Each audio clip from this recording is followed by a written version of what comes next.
বাবু আজকে বেরোতে পারে না ঘর থেকে বাইরেছ? টানা বৃষ্টিতে সন্দ্বীপ জুড়ে জলাবদ্ধতা, এক সপ্তাহ ধরে পানিবন্দী মানুষ। অবৈধ বাঁধ অপসারণে ইউএনও আমজাদ হোসেনের উদ্বেগ। টানা কয়েকদিনের ভারী বৃষ্টিতে পুরো সন্দ্বীপ জুড়ে সৃষ্টি হয়েছে ব্যাপক জলাবদ্ধতা। গত এক সপ্তাহ ধরে অনেক এলাকার মানুষ পানিবন্দী অবস্থায় মানবেতর জীবনযাপন করছেন। বসতবাড়ি, আঙ্গিনা, সড়ক, শিক্ষা প্রতিষ্ঠানের আশপাশে পানি জমে থাকায় স্বাভাবিক জীবনযাত্রা প্রায় স্থবির হয়ে পড়েছে। সবচেয়ে বেশি দুর্ভোগে রয়েছে শিশুরা। ঘরের চারপাশে পানি জমে থাকায় তারা স্বাভাবিকভাবে বাইরে বের হতে, খেলাধুলা করতে কিংবা নিরাপদ পরিবেশে সময় কাটাতে পারছে না।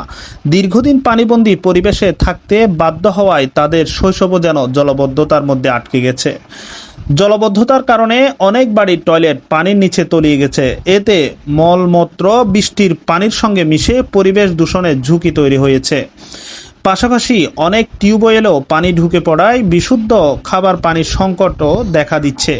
দ্রুত পানি নিষ্কাশনের ব্যবস্থা না হলে ডায়রিয়া, আমশায়, চর্মরোগ সহ বিভিন্ন পানিবাহিত রোগ ছড়িয়ে পড়ার আশঙ্কা রয়েছে বলে স্থানীয়দের উদ্বেগ।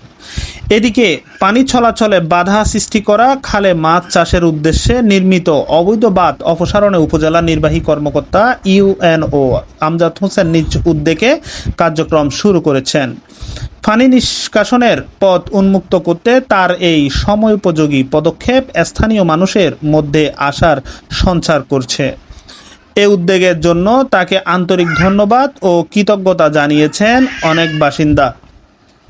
তবে এলাকাবাসীর দাবি, শুধু অবৈধ বাঁধ অপসারণ নয়, সন্দ্বীপ জুড়ে দ্রুত পানি নিষ্কাশনের কার্যকর ব্যবস্থা গ্রহণ, খাল নালা সংস্কার, ড্রেনেজ ব্যবস্থার উন্নয়ন এবং বিশুদ্ধ খাবার পানির ব্যবস্থা নিশ্চিত করতে সংশ্লিষ্ট কর্তৃপক্ষকে আরও সমন্বিত উদ্যোগ নিতে হবে। প্রাকৃতিক দুর্যোগের এই সময়ে প্রশাসন, জনপ্রতিনিধি ও সচেতন নাগরিকদের সম্মিলিত প্রচেষ্টাই পারে মানুষের দুর্ভোগ লাঘব করতে এবং সম্ভাব্য জনস্বাস্থ্য সংকট এড়াতে।